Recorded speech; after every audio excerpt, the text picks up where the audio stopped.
abiertos. Bueno, a propósito del mensaje del presidente Evo Morales, vamos a recordar de inmediato algunas de las partes sobresalientes de lo que le dijo al país en la hora y 11 minutos que ocupó para ese mensaje casi expreso de este pasado 6 de agosto. En homenaje al aniversario número 192 de la independencia de Bolivia, el presidente Evo Morales habló por el lapso de 1 hora y 11 minutos, informando sobre el desarrollo del país durante su gobierno. Antes Bolivia jamás estaba ni en segundo, tercero o cuarto lugar en crecimiento económico. Y así en muchos temas vamos avanzando muy bien, que eso son las nuevas políticas económicas que permitan resolver nuestros problemas internos. El primer mandatario informó que el Producto Interno Bruto de Bolivia cerró brechas de desigualdad con el mundo en los últimos 11 años, en especial con Brasil, una de las principales economías de la región. El PIB de Brasil el año 2005 era 93.4 veces más que el PIB de Bolivia. Esta relación al año 2016 se ha reducido a 53.1. De más de 90 a más de 50. En el tema de educación, señaló que en la gestión 2005 habían 110.000 bachilleres a nivel nacional. En la gestión 2016, esta ascendió a 151.000. En el tema de salud, mencionó que en los últimos años se logró la reducción de mortalidad infantil en un 52%. Menos muertos de niños menores a 1 año. En los últimos 8 años, la mortalidad de niños menores a 1 año ha bajado a más de la mitad. De cada 1000, 2008 eran 50, ahora tenemos todavía 24, una reducción del 52%. En su mensaje a la nación, el primer mandatario manifestó que al menos 1.6 millones de bolivianos salieron de la pobreza entre la gestión 2005 y 2016.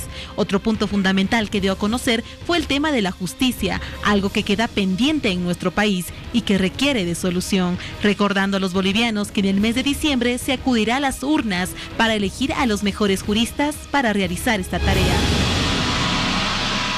Bueno, varios temas los que ha abordado el presidente del Estado, Evo Morales, en su mensaje del 6 de agosto. Un mensaje, a diferencia de años anteriores, bastante corto. Bueno, corto entre comillas. 1 hora 11 minutos. Nos tenía acostumbrado a mensajes de 3, 4, 5, hasta 6 horas fácilmente. Pero bueno, se abordó todo lo que se tenía que abordar y para desarrollar un poquito más cada uno de estos puntos hemos invitado esta noche a nuestro analista ya parte del programa permanentemente, ¿no es cierto? Tenemos acá a Marcelo Silva, analista político, quien nos va a ayudar a entender un poquito más todo esto que habló el presidente. Marcelo, qué gusto tenerte en el programa. Víctor Hugo, para mí un privilegio de verdad y felicitarte por esta nueva casa que tienes, muy bien utilizada, muy bien decorada, muy simpática. Y estoy plenamente convencido que las 2 horas que van a ser espectaculares serán las que capturen una audiencia total. De verdad, todo el éxito, Víctor. No, gracias, querido Marcelo. Claro, estamos en un cuartito de más o menos un 5x5, ¿no? Ahora ya tenemos todo un departamento. Así es. Por ahí está la cocina, te lo voy a mostrar luego. Pero claro, ahí la sala, el mesito, el comedor. Ya me parece muy bien. Casita nueva, estamos contentos. Marcelo, 1 hora 11 minutos. Decíamos, vaya mensaje del presidente. Uno está acostumbrado a esperar 3, 4, 5, 6 horas. ¿Fueron suficientes? El presidente dijo todo lo que tenía que decir en esa hora 11 minutos. Sí, yo pienso que lo más importante lo dijo el presidente, pero claro, el mensaje está condicionado también al momento coyuntural en el que vive el país. Hemos bajado tensiones, hemos bajado aguas, hemos bajado ríos y todo el mundo está atento a lo que va a ser la gestión. Después de todo, y después fundamentalmente de la bajada de los precios del petróleo, que fue el tema recurrente del presidente en todo el discurso. Lo ha mencionado, yo lo tenía anotado 15 veces, debido a la bajada de los precios del petróleo. 15 veces lo tengo así registrado, ¿no? Que fue el tema central como una especie de justificativo a ciertos elementos que no pudieron ir adelante en el tema de la gestión. De que ha habido algunas caídas en algunos medidores, por supuesto, que tienen que tener una explicación. En este caso es la bajada de los precios. Exactamente. Y por esa razón pienso que el presidente, más allá de darnos un informe muy sucinto, económico, haciendo además una comparación, porque esto también es parte del hilo conductor, es decir, parte siempre desde el 2005 y termina hasta ahora y dice un ratito, ¿no? Este país es muy diferente al que hemos recibido, lo está haciendo recurrentemente, por lo menos en los últimos 6... ninguno de sus discursos. En ninguno, por lo menos en los últimos 6 discursos, del 22 de enero y del 6 de agosto, todo el rato los anda casi una romantización activa, ¿no? Como decir un rato, nunca se olviden que este país es diferente desde el 2005 a este año. Claro, ahí te queda un poquitito la laguna de decir, hey, un ratito, pero está bien, pero ¿cómo nos fue este año en comparación al año pasado, ¿no? Y claro, ese medidor probablemente no sea el que esté presente. Pero pese a eso, Víctor Hugo, yo diría que ha sido un mensaje lleno de optimismo por una razón. Porque precisamente ese factor nodal al cual el presidente echaba muchas veces la culpa de que no se pudieron cumplir ciertas cosas, pues hoy está mejor, ¿no? Los precios del petróleo no están en picada, más bien están con una tendencia a crecer, y eso indudablemente le ha permitido al presidente decirnos que se van a activar todavía elementos más importantes en el tema de la gestión gubernamental. Bueno, a propósito de los precios del petróleo, decía que para este año se espera recaudar 1.855 millones. Claro, la diferencia era abismal, de los 5.000 millones de dólares alcanzados el 2014 a los apenas 1.700 del 2016. Ahora habrá por lo menos 155 millones de dólares más. Bueno, una buena señal en medio de una situación que inquieta, ¿eh? Exactamente. Pero ahora, ¿en qué vamos a tratar de utilizar este pequeño excedente que vamos a tener mayor del 16 a este año? El presidente nos ha dicho que hay 4 ejes fundamentales, ¿no? El primer eje es el tema de desarrollo productivo, en el cual el presidente ha reconocido que estamos muy mal, ¿no? Creo que el presidente ha sido muy sincero, ha sido la parte donde creo que ha sido más, yo diría, lacónico en el sentido de mencionarlo. Señores, estamos mal, no hemos podido despegar la parte productiva, ha habido problemas como el tema de la sequía y demás, y ahí le vamos a poner mucho énfasis. El segundo pilar sigue siendo la estrategia energética. Bolivia tiene que convertirse en una fuente de energía muy importante en el país, y el gobierno ha apuntado definitivamente al tema litio. Seguimos teniendo el tema del gas como la tercera patita de la mesa, si tú quieres, ¿no? El tema del gas, que no deja de ser importante. Y el cuarto punto que el presidente apuntaba, y que indudablemente serán esfuerzos este año en volverla a recuperar, es el tema minero. Entonces tienes 4 sectores en los cuales se tiene esperanza de que el país despegue: energía, hidrocarburos, minería y el aparato productivo, especialmente agrícola. Bueno, en cuanto a la inversión pública, el presidente del Estado destacó algo con mucho énfasis, que Bolivia es el país que en Sudamérica, ¿no es cierto?, destina más de su Producto Interno Bruto a la inversión pública.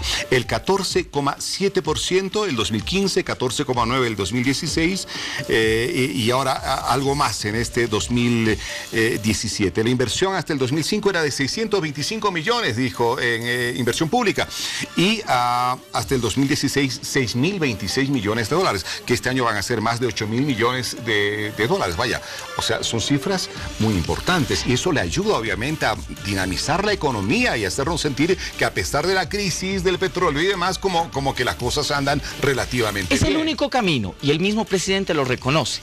Es decir, tú no puedes afrontar un proceso de crisis económica o de desaceleración económica si no tienes inversión. Y claro, tienes un Estado muy fuerte, tienes un Estado que puede capturar una importante cantidad de recursos, y ahora es un Estado indudablemente estratégico en el tema de inversión. Ahora, ¿cómo se va a invertir? Y hay cosas que a mí me parecen muy importantes en el tema del discurso presidencial, que habrá que ver cómo funciona, ¿no? Gran parte de esta inversión pública va a ir destinada a la generación de empleo. Y esto se va a hacer a través de gobernaciones y alcaldías, ¿no? El presidente ha mencionado nítidamente que esta vez va a tener que trabajar, y por eso pedía la unidad con alcaldes, gobernadores, probablemente opositores, en el sentido de establecer nuevamente la apertura de proyectos que se quedaron estancados precisamente por la bajada de los precios del petróleo. Eso significa que en ciudades grandes, en ciudades capitales y demás, el presidente garantiza 50%, ¿no?, para volver a reactivar estos proyectos que indudablemente van a dinamizar la economía y que van a permitir una generación de empleo.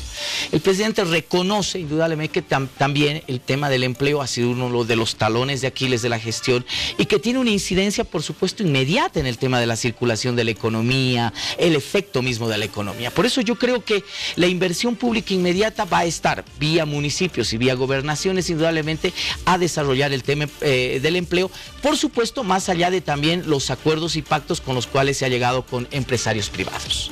A ver, entre otras cosas, el presidente del Estado habló del vicepresidente también, La única parte política del mensaje. Eso te iba a decir. Abro paréntesis. Fue un informe de gestión. El presidente te dijo, vamos a hacer esto en gestión. No se pudo hacer esto por estas razones. Y no hizo alusión política alguna. A nada. Lo único... Solía ser bastante duro. Claro. Esta vez no, se volvió bastante cauteloso, muy prudente, muy directo a mostrar las cifras, resultados y lo que se va a hacer.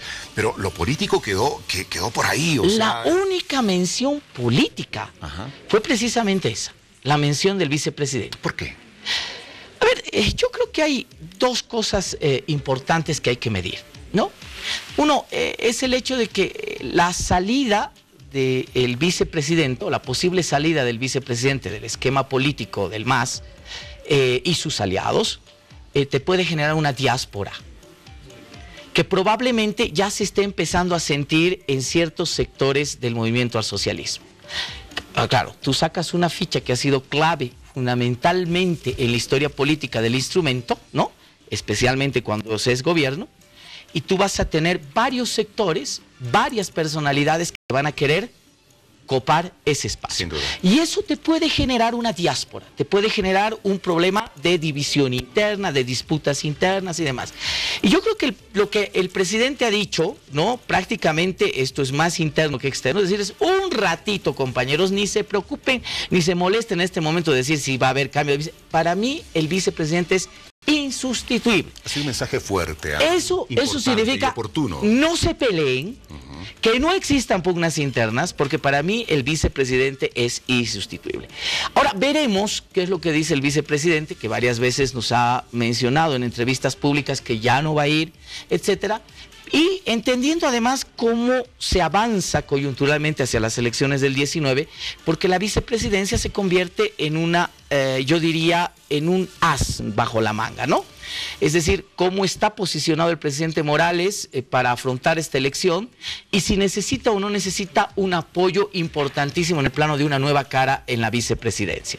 Tal vez la cara del vicepresidente sea ahora una mujer, pues tenga que ser un empresario del Oriente, tenga que ser alguien que ayude, ¿no?, a indudablemente subir un esquema de ya bajada que tiene el presidente en la preferencia electoral y que le ayude a tener niveles expectantes electorales. Claro, no tendrá que ser un campesino, no tendrá que ser un indígena, tendrá que buscar a alguien que represente a un sector social, claro, como el que de alguna manera representa al vicepresidente, para marcar quizá un equilibrio. De acuerdo, de acuerdo. Yo creo que el presidente tiene que mirar a Oriente, tiene que volver a mirar a clases medias, urbanas, intelectuales, tal vez algunos sectores empresariales, pero esta es una cuestión de equilibrio, ¿no?, de costo-beneficio. Un ratito, sacamos a alguien tan importante como Álvaro García Linera dentro del esquema del poder político y puede haber peligro de diáspora, división interna y demás, o necesitamos subir el caudal electoral y necesitamos moverlo. Yo creo que eso todavía es un tema de cálculo político electoral que es temprano realizar. Muy delicado, ¿no? Porque claro, tú tienes a un Evo Morales, un presidente del Estado que tiene, que representa los movimientos sociales, movimientos campesinos, indígenas, él lo reconoce siempre, lo valora y lo destaca siempre. Y del otro lado, un Álvaro García Linera que la gente asocia con la clase media, los intelectuales, los profesionales técnicos del gobierno, y como que entiende que ahí está el equilibrio, ¿no?, dentro del gobierno, porque se va a Álvaro García Linera y de repente los movimientos sociales y esa diáspora de la que tú no sabes logra finalmente poner las condiciones y toma la vicepresidencia un movimiento social o sectores campesinos o indígenas, o la presión social puede más en el presidente que incluso la razón. Ahí sí podríamos tener problemas, ¿coincides tú? Sí, sí, seguro, pero además con un elemento adicional al que tú mencionas muy inteligentemente, es que el vicepresidente en el último tiempo ha labrado su propio espacio político. Es decir, ha generado elementos muy importantes de presencia, notoriedad dentro del instrumento político, por una razón básica. No nos olvidemos que el presidente Morales estuvo lejos de la acción política por una lesión que tuvo en la rodilla. Hoy el vicepresidente es un vicepresidente muy activo, está constantemente y a la par del presidente entregando obras, reuniéndose con los sectores sociales. Es decir, no es un vicepresidente de escritorio ni el clásico vicepresidente histórico del país que fue la quinta rueda del carro, como algún ex vicepresidente se quejaba. No, de alguna manera Álvaro García Linera, también tiene un peso específico propio dentro de la estructura del MAS y dentro de la toma de decisiones políticas. Claro. Mover esa ficha no solamente te genera un vacío, sino que te puede generar elementos de vacíos de poder que indudablemente van a ser tratados de llenar, de ser llenados como sea, ¿no? Y será difícil, tarea difícil sin duda. Bueno, a ver, Marcelo, habló entre otras cosas el presidente del Estado de la Justicia, ¿no? Este mes de diciembre que viene son las elecciones judiciales, vamos a elegir por voto a las autoridades judiciales. Las anteriores elecciones no fueron tan bien, ahí está el resultado último. Tenemos una justicia que el mismo presidente ha dicho es corrupta, una justicia que no representa la ley, las normas, no representa los intereses del ciudadano. Una justicia que castiga a los litigantes, incluso a los inocentes, por dinero. ¿Será que esas elecciones judiciales pueden significar ese cambio que espera el gobierno del presidente Morales respecto de la justicia? ¿O eso no va a ser suficiente? De ninguna manera, las elecciones que vienen en diciembre para elegir a las autoridades del órgano judicial y del Tribunal Constitucional serán, por supuesto, una solución estructural para el problema de la justicia. Vamos a tener, desgraciadamente, caras nuevas bajo las mismas estructuras, ¿no? No solamente son los personajes, mi querido Víctor Hugo, los que no hacen funcionar la justicia, que sí hacen mucho mérito para elodarla más. Pero hay problemas estructurales en la administración de justicia, desde el tema de la estructura de las leyes, el no funcionamiento de la conciliación, el hacinamiento, carga procesal, presupuesto, estructuración, que eso no lo van a resolver necesariamente las autoridades que vengan, a menos que tengan una autonomía real. Una autonomía política, una autonomía económica, una autonomía presupuestaria, aunque que tengan los instrumentos además y la capacidad de tomar decisiones sobre elegir. Estamos hablando de solamente las autoridades grandes. Claro. Los problemas básicos están en los jueces, los vocales de los tribunales departamentales. Esas personas la capacidad de elegir a esa gente. Ese es el gran problema. Ahí podría haber alguna influencia política que es la que siempre se cuestiona. Pero además las iniciativas de reforma a la justicia, y eso es lo peor, están fuera de las autoridades del órgano judicial y del Tribunal Constitucional. Si tú haces un estudio en este último tiempo de quienes han tomado las iniciativas de las reformas a la justicia, ha sido el órgano legislativo, ha sido el mismo Ministerio de Justicia, es decir, las autoridades del órgano judicial y del Tribunal Constitucional no han dicho ni pío de cómo reformar esta justicia. Y creo que ese es el principal pecado, ¿no? Porque más allá de administrar mal la justicia, han hecho mutis por el foro en dar una propuesta y decir, señores, nosotros planteamos que la justicia pueda ser reformada de esta manera. Es que como que les hubieran callado de inicio, ¿no? Señores, ustedes son unos corruptos, unos ineficientes, no sirven para esto, ustedes quédense calladitos ahí, que nosotros lo hacemos todo en la Asamblea. Claro, pareciera que el mensaje se lo tomaron muy a pecho, pero tú tienes razón, debieron hacer de ellos una propuesta, porque son quienes administran las cosas de algo que no funciona, y saben muy bien identificar los problemas y saber cómo resolverlos. Y el temor que se podría tener lógicamente es de que los que vengan, sean quienes sean, además bajo la misma estructura de proceso, de selección, bajo los mismos limitantes estructurales, funcionales, legales, hagan exactamente lo mismo. O sea, sean otros tipos, pero que tengan que manejar exactamente la misma estructura de la justicia. Ahora, a mí me pareció también muy inteligente por parte del presidente ayer, Víctor Hugo, no tomar ese partido que tomó en las elecciones judiciales pasadas, ¿no? Si te has dado cuenta, el presidente fue mucho más cauto en el tema de plantearte, como por ejemplo, que esa era la solución al tema de la crisis de la justicia. Dijo, se van a realizar, hizo una mención muy somera, pero no se comprometió políticamente como lo hizo en el anterior proceso político de elección de autoridades judiciales. No sé si tú recuerdas, el presidente en sus declaraciones decía, el que no vaya a votar es un delincuente confeso. Hoy el presidente ha tomado una distancia porque sabe que probablemente estas elecciones tengan el mismo resultado o tal vez mayor de fracaso de la ciudadanía en relación a la elección de las autoridades judiciales. Entonces yo creo que lo inteligente en esta coyuntura es no tomar partido. ¿no? Es decir, esta vez estoy convencido que ni el MAS ni el presidente harán campaña o tomarán como suya la bandera de la elección de autoridades judiciales. Tema importantísimo en el mensaje del presidente Evo Morales de este 6 de agosto allá en Cobija, Chile. El presidente invitó a las autoridades chilenas, al gobierno chileno, a dialogar sobre las diferencias que se tienen, pero claro, hay unas demandas de por medio sobre las que habrá que esperar resultados, salvo que ese diálogo, hay un compromiso chileno que en ese diálogo puede haber resultados antes que en los tribunales internacionales. Cosa difícil, ¿no? Bueno, el presidente ha planteado algo que me parece realmente importante en el léxico de la diplomacia chilena, especialmente para la diplomacia chilena.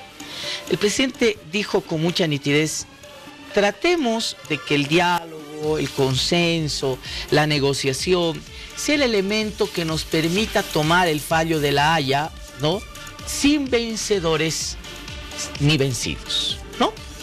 Claro, el hecho de este mensaje, que tiene un elemento, yo diría, de doble sentido, es decirles, miren, todo apunta a que ustedes van a tener un mal resultado en La Haya, ¿no? Y antes de que ustedes tengan una derrota histórica en el ámbito de la diplomacia, porque imagínate un fallo contrario en La Haya, te va a echar por borda. Bachelet, no, pero además, que está por el 20 y pico %. Te echa por borda una historia diplomática de Chile que además, entre comillas, el otro día lo hablábamos, que bajo el mito era invencible, era fabuloso, que se ha derrumbado, se ha caído por el suelo. Imagínate una derrota de ese estilo, lo que podría significar para la diplomacia chilena, ¿no? Desde una concepción inclusive histórica. No, una derrota después de otra derrota, como lo que pasó con Perú, y más con la popularidad de Bachelet ahora. O sea, sería una lección. Entonces, que la historia no se la va a olvidar. Creo que de manera muy inteligente les ha dicho: miren, si hay un diálogo serio, si hay mediadores, si hay temas y compromisos concretos, ¿no?, podríamos afrontar esto sin la necesidad de que existan vencedores ni vencidos. Si tú estuvieras en Chile y fueras un asesor de la presidenta Michelle Bachelet, ¿qué le aconsejarías?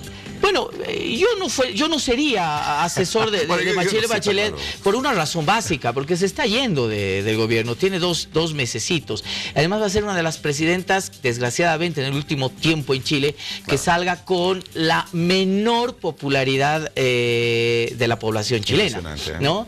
Y eso significa casi una carta de garantía de que el próximo presidente va a ser precisamente el de la línea contraria, que es Sebastián Piñera, quien encabeza indudablemente los sondeos de opinión. Eso significa que doña Michelle Bachelet ha fracasado, no solamente en el ámbito diplomático, que es el que nos interesa, sino también en el ámbito de la gestión interna de la política chilena, que creo que no ha podido superarla del 20% de aprobación ciudadana, una de las presidentas con menor aprobación ciudadana en toda América Latina. Perfecto. Bueno, Marcelo, quedan más puntos, pero claro, lo más importante considero que lo hemos abordado. Quiero agradecerte por haber estado esta noche con nosotros aquí en Hora 23 y ayudarnos a descifrar las partes de este mensaje del presidente Evo Morales este año. Víctor Hugo, para mí el privilegio, tratándose además de la inauguración de la casa, de la nueva escenografía y por supuesto del nuevo ciclo de Hora 23, que esta vez tiene 2 horas, que 2 horas, entiendo, serán muy, pero muy importantes para esto: informar, esclarecer, debatir, que creo que es algo que nos hacía falta a esta hora de la noche. Muy bien, querido Marcelo, ya te veo otro día.